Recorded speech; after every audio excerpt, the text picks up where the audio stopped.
stage before we get out here. That's going to make it real difficult. Thanks, guys. All right, well, my name is Kellen Schroeter. I'm a senior studying aerospace engineering.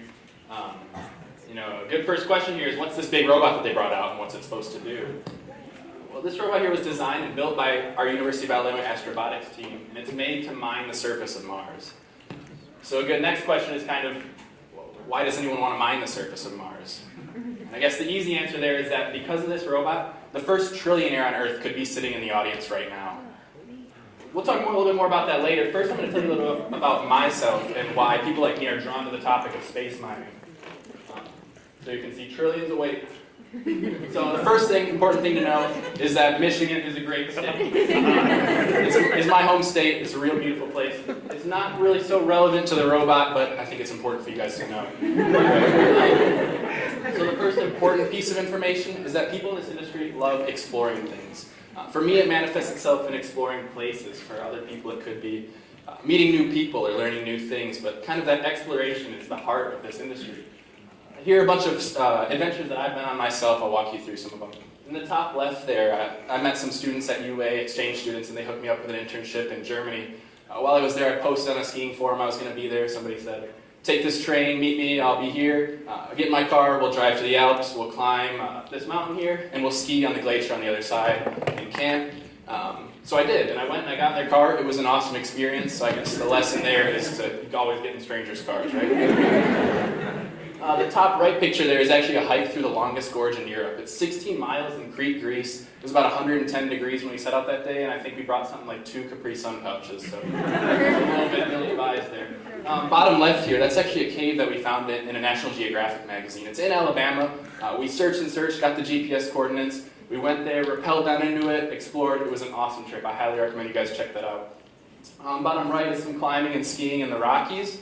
Bottom middle there is actually a program at UA called Alabama Action Abroad. It's fantastic. I highly recommend this program to everyone.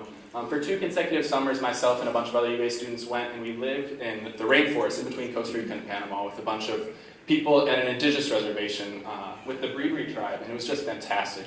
Met awesome people. The scenery was unbelievable. I highly recommend that program. The top middle there is actually an astrobotics trip to Hawaii. We're standing on top of a 50-foot waterfall there. A bunch of the team members jumped off. So I think you can see that the spirit is alive and well with this team. But like I said, it doesn't always manifest itself in exploring places. For a lot of people, it's meeting new people or exploring new things.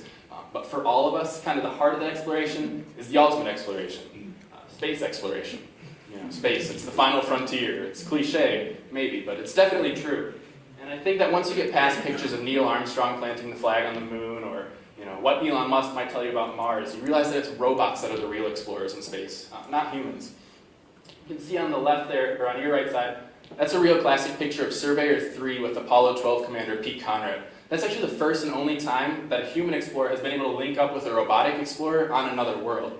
And that robot was there years before Pete Conrad. It did all of the science collecting, it figured out how to land on that spot, and made sure it would be fine for Pete to come and walk around. So kind of when Pete got there, he was more of a tourist rather than an explorer. The robot was there first. Currently on Mars, we have 3 operable rovers, the biggest of which is there in the bottom left. That's the Curiosity rover. It's the size of a Volkswagen Beetle. And right now it's digging into the surface of Mars and collecting data to pave the way for humans to go to Mars in the future. So I think you can kind of see that these are the Marco Polos of our generation. Anywhere that humans have gone or will go in space, robots were there first. Who wouldn't want to be first? But I think once you figure that out, you realize you don't have to train yourself to be an explorer anymore. You have to train yourself to make things to explore. Which brings us to our next space mining quality, the desire and passion to make things. If you've ever seen a TED Talk before, you know all about 3D printers and Arduino microcontrollers. Well, these are our bread and butter. They're kind of cheap enough and accessible enough that they allow anything that comes to your mind that you think you can make it now at an affordable price. Here's some things that I've made myself. The top left there is an internet garage door opener, so you can control your garage door from any smartphone or internet-connected device. Top right is actually a night light. It's made out of a wax sand lamp, so when the lights turn off, it glows different colors. Bottom left is a bioluminescent algae fountain. So when the fountain turns on, bioluminescent algae glow, and it's kind of a cool thing. Bottom right is actually a rock climbing wall that I built in my dorm room. I'm an RA though, so I guess it's all right. I think that eventually, though, you get to a point where there are only so many things that you can build by taking parts out of the garbage or taking apart printers. Eventually, you want a bigger budget and a bigger challenge. And for me, that kind of created the perfect storm for the Alabama Astrobotics team. So this is my third year with the team. I joined as a sophomore, and each year we build a brand new robot that competes at the Kennedy Space Center in Cape Canaveral, Florida. As part of the NASA robotic mining competition, and kind of the crux of this competition is figuring out how to drive and dig in this stuff called regolith.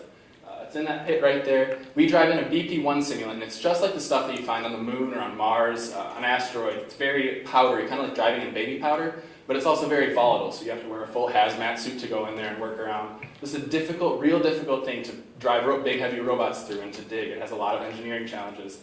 So the competition kind of works like you start the robot at one end of the arena. It has to figure out how to navigate obstacles like rocks and craters, stuff you find on the moon. You get to the other end of the arena, you dig as much of that regolith as you can, navigate back, dump it off. You do that as much as possible in 10 minutes, and then whoever digs the most wins.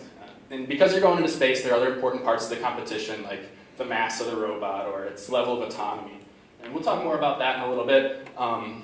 But NASA's really interested in this because each year they get 50 free prototypes of these robots to figure out what they like, what works, what doesn't, what's new, what's exciting. It's a real benefit for them, and they've explicitly stated that they're looking to us for ideas for what to put on their space mining robots. So you might be wondering, well, why is NASA interested in robotic mining and space mining?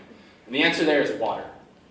Here's a graphic that shows the north and south pole of Mars, and you can see it has the density of water. It's filled with water. Mars and the moon both have tons of water, but the thing is it doesn't come in the form of lakes or rivers or oceans like it does on Earth. It's actually held in the soil. So we have to mine the soil, and then through a process called in situ resource utilization, we can take that water and make it usable. So human explorers can drink it or use it for food in the future.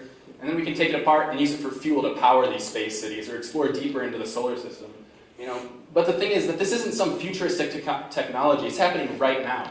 There are companies like Moon Express that employ people in the state of Alabama to build these robots that will eventually start to mine these areas and pave the way for humans to explore deeper into the solar system. It's a big deal, and it's happening right now. But outside of human exploration, there's also a ton of money to be made in this industry, like we just talked about, and that comes in the form of asteroids. So every precious metal on Earth was brought here by asteroids during the creation of Earth. So it's platinum group metals, that's what we're talking about. And one of these asteroids in space right now is worth upwards of $3 trillion in platinum group elements. And it contains about 174 times the amount of platinum group elements that we've mined in the entire history of humans.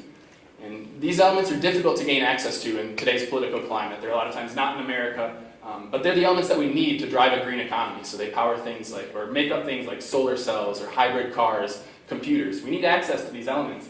And this is the way to get them. It's a nearly infinite supply, and people are really vying for this.